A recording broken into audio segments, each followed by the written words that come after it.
सहारनपुर पहुंचे Lucknow GRP ADG railway station का किया निरीक्षण। देवरिया में डीआईजी ने तैयारियों की समीक्षा की, पुलिस अधिकारियों की बैठक हुई।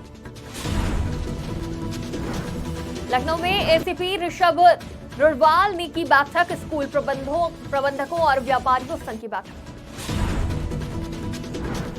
वाराणसी में श्राद्ध के जरिए दिया बेटी बचाने का संदेश, अनोखे कार्यक्रम की हो रही घाटों पर चर्चा।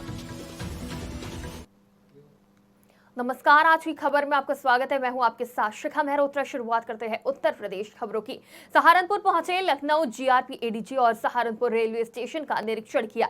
इस दौरान संबंधित अधिकारियों को सुरक्षा व्यवस्था के आवश्यक दिशा निर्देश दिए। आपको बता दें, लगातार रेलवे पटरी पर अवैध वस्तुओं की शिकायतें मिल रही थी, जिसके बाद एडीजी द्वारा कार्यभार संभालने के बाद रेलवे स्टेशनों का निरीक्षण किया जा रहा है। एडीजी रेलवे के कार्यभार ग्रहण करने के बाद पश्चिम उत्तर प्रदेश के दौरे पे मैं हूँ। कल गाजियाबाद में जितने भी रेल सुरक्षा से संबंधित विभाग है, सभी लोगों की एक बैठक हुई थी और आज सहारनपुर में जीआरपी, आरपीएफ, रेलवे विभाग और सिविल पुलिस, हम सभी लोग मिल के रेल सुरक्षा, पटरी की सुरक्षा और यात्रियों की सुरक्षा के संबंध में जितने भी बिंदु है, इसमें व्यापक रूप से चर्चा किए हैं और ये तय किया गया है कि एक जॉइंट पेट्रोलिंग, संयुक्त रूप से रेल ट्रैक की पटरी का पेट्रोलिंग का कार्रवाई हम शुरू कर रहे हैं, जिसमें जीआरपी, आरपीएफ के साथ सिविल पुलिस के भी कर्मचारी होंगे, 112 के भी कर्मचारी होंगे। मुझे उम्मीद है इस प्रकार की संयुक्त पेट्रोलिंग करने से पटरी में कुछ लोग द्वारा इस प्रकार की कोशिश किया जाता है, पटरी में कुछ सामान रखने का, पत्थर या लोहे का कोई चीज, इन प्रकार की घटनाओं में अंकुश लगेंगे। तो जहां रेल स्टेशनों की पटरियों पर संदिग्ध चीजें मिल रही हैं, अब इसके बाद एडीजी द्वारा कार्यभार संभालने के बाद रेलवे स्टेशनों का निरीक्षण किया जा रहा है ताकि रेल हादसों को रोका जा सके। जो भी अवैध वस्तुओं की शिकायत मिल रही है, इनको दूर किया जा सके। तो रेलवे की तरफ से लगातार ये कोशिश करी जा रही है कि रेल हादसों को कम किया जा सके। और वहीं अब जब नए एडीजी ने कार्यभार संभाला है, जीआरपी के नए एडीजी ने, तो उन्होंने निरीक्षण का दौर शुरू कर दिया है। देवरिया में पुलिस उप महानिरीक्षक गोरखपुर परिक्षेत्र आनंद कुलकर्णी ने पुलिस अधिकारियों के साथ गोष्ठी की। इस बैठक में आगामी त्योहारों की तैयारियों की समीक्षा की गई। डीआईजी ने पुलिस अधीक्षक देवरिया श्री संकल्प शर्मा की उपस्थिति में अपर पुलिस अधीक्षकों और क्षेत्राधिकारियों को आवश्यक दिशा निर्देश दिए। उन्होंने सभी थाना प्रभारियों को त्योहारों के दौरान सुरक्षा और कानून व्यवस्था बनाए रखने के लिए तैयार रहने के निर्देश दिए। लखनऊ के बख्शी का तालाब थाना क्षेत्र में एसीपी बीकेटी ऋषभ रुड़वाल ने स्कूल प्रबंधकों, प्रिंसिपल और व्यापारियों के साथ बैठक की, जिसमें उन्होंने स्कूल के पास जाम की समस्या और सुरक्षा उपायों पर चर्चा की। साथ ही स्कूल कॉलेजों में अधिक से अधिक कैमरे लगाने के निर्देश दिए। एसीपी ने अराजक तत्वों की सूचना पुलिस को तुरंत देने का आग्रह किया। इस दौरान चौकीदारों ने सैलरी बढ़ाने की मांग करते हुए ज्ञापन भी सौंपा। वाराणसी के दशमेघ घाट पर आगमन सामाजिक संस्था ने 5000 अजन्मी बेटियों के मोक्ष की कामना के साथ वैदिक रीति रिवाज से श्राद्ध का आयोजन किया, जिसमें आचार्य पंडित दिनेश शंकर दुबे की अगुवाई में 5 ब्राह्मणों ने पिंडदान का अनुष्ठान किया। संस्था के सचिव डॉक्टर संतोष ओझा ने बताया कि इस आयोजन आखिरी प्रणाम के जरिए उन बेटियों को मोक्ष का अधिकार दिया गया, जिन्हें माता पिता ने जन्म से पहले ही कोख में मार दिया। घाट पर उपस्थित लोगों ने भी इन बेटियों को पुष्पांजलि अर्पित की। जैसा कि आप जानते हैं, आज मातृनवमी का पर्व है। जो महिलाएं मर चुकी होती हैं, बेटियां मर चुकी होती हैं, उनका ही आज एक तिथि है, अमावस्या पितृपक्ष के अंतर्गत। तो आगमन संस्था के द्वारा विगत 11 वर्षों से जो अजन्मी कन्याएं, बेटियां जिनके माँ बाप कभी उनको पूछते नहीं हैं, जो गर्भ में मर चुकी हैं, उनके निमित्त ये पिंडदान हो रहा है। और आज मातृनवमी तिथि चूँकि महिलाओं के लिए विशेष बनाया गया है, तो आज उनका ये दिन है। तो उनके नाम से हर साल कभी 15,000 कभी 2,500 की संख्या में करते हैं। आज 87,000 पिंडदान उनके नाम से हो चुका है। आज जो 18,000 20,000 होगा, मिला के लाख की संख्या में हो जाएंगी। जो आत्माएं अतृप्त हैं, जिनके परिवार वाले उनको पिंड जल नहीं देते हैं, अकारणवश उनको नहीं पता है कि क्या हुआ क्या नहीं, उनके लिए ये आगमन ने एक ठाना है कि बेटियों को संभल करना है, ताकत देना है, मृतक आत्माओं की शांति देना है।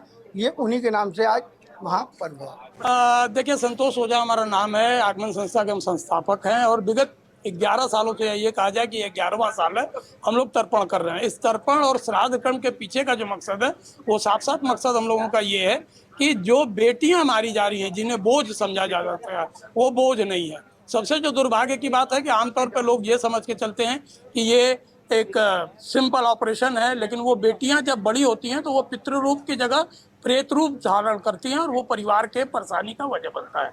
तो हम लोग इसके माध्यम से ये संदेश देना चाहते हैं कि बेटियों को न मारे, बेटियों को समय दें। बेटियां चांद तारों तक अब पहुंची हैं और बहुत आगे गई हैं, तो समझा जा सकता है कि उनका संबल होना चाहिए। हम लोग इस बार 18,000 बेटियों को कर रहे हैं और इस तरह 11वें साल ये संख्या पूरी 1,01,000 हो जाएगा। देखिए, संतोष तो बेटियों का पिंडदान करके, श्राद्ध करके एक अनोखी पहल करी गई है और कई लोगों ने भी इन बेटियों को पुष्पांजलि अर्पित की है।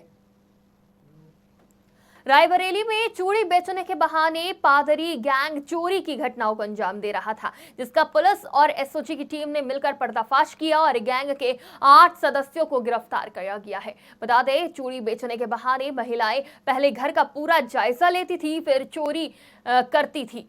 वहीं पकड़े जाने पर चोरों ने अपना जुर्म कबूल कर लिया है, जिसके बाद पुलिस ने गैंग के पास से अवैध तमंचे समेत चोरी का सामान और नकदी बरामद करी है। की टीम है और लालगंज पुलिस की जो टीम है, इन्होंने एक अंतर जनपदीय संगठित गिरोह का खुलासा किया है। ये गिरोह मूल रूप से मध्य प्रदेश के दतिया का रहने वाला है और इसमें उनकी घुमंतू जातियां हैं। इनका काम है रेकी करना। इनकी महिलाएं जो है दिन में चूड़ियां एवं फेरी के अन्य सामान को बेचने के नाम पे रेकी करती हैं। रात में इनके घर के पुरुष सदस्य जो है चोरी या टप्पेबाजी को अंजाम देते हैं।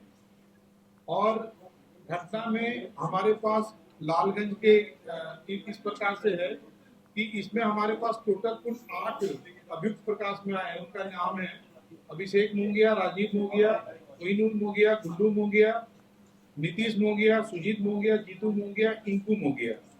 इसके अतिरिक्त इनके कुछ सदस्य हरदोई में भी हैं। हरदोई जनपद की पुलिस इनकी तलाश कर रही है और इन लोगों ने हरदोई जनपद में भी कुछ चोरियां की है। हरदोई की पुलिस भी इन घटनाओं का कुछ अनावरण करेगी। इसके कुछ सदस्यों के गिरफ्तारी के प्रयास कर रहे हैं और हमसे डेटा और हम लोग साझा कोऑर्डिनेट भी कर रहे हैं। बांदा के बदौसा थाना इलाके के शाहपुर सानी गांव में एक महिला ने अपनी सास पर धारदार हथियार से हमला कर दिया और सास की मौके पर मौत हो गई। बता दें कि महिला ने घटना को तब अंजाम दिया जब घर में कोई भी मौजूद नहीं था। सूचना पर पहुंची पुलिस ने शव को कब्जे में लेकर पोस्टमार्टम के लिए भेज दिया है और बहू को गिरफ्तार करते हुए मामले की जाँच शुरू कर दी है।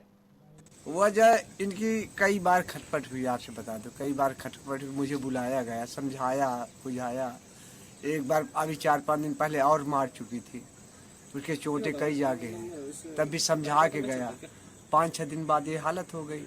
सास बहू से, सास जो हमारी लड़की समझाती थी कि अपनी रास्ता जा, वो हमारे लड़की उसकी आँख की किरकिली थी कि ये ख़त्म हो जाए तो मैं आज़ाद हो जाऊँ। कुल मिला के ये था कि मैं आज़ाद होने पाऊँ, मैं इधर उधर आराम से घूमूँ, जहाँ मन हो तहाँ जाऊँ। जब ये है वजह है और कुछ वजह नहीं है। बस वजह इनकी फैसला।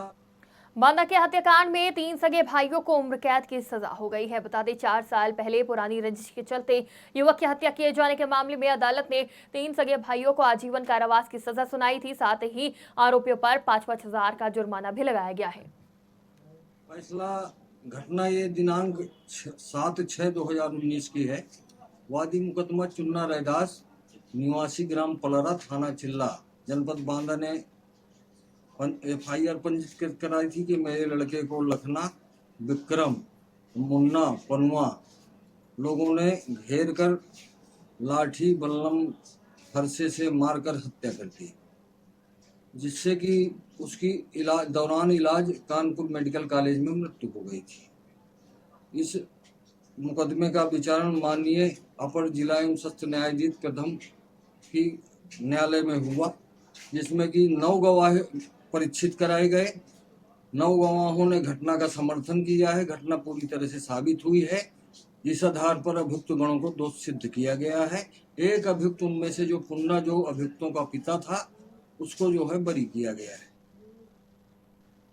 सीतापुर में मजदूरी करने वाले 2 ग्रामीणों से 3 दिन में 3 लाख रुपए दिए जाने की मांग की गई है। बता दें कि अज्ञात व्यक्तियों द्वारा गांव पर लगे एक विद्युत पोल में पर्ची चिपकाकर पैसों की मांग की गई है, जिसके बाद पूरे गांव में डर का माहौल है।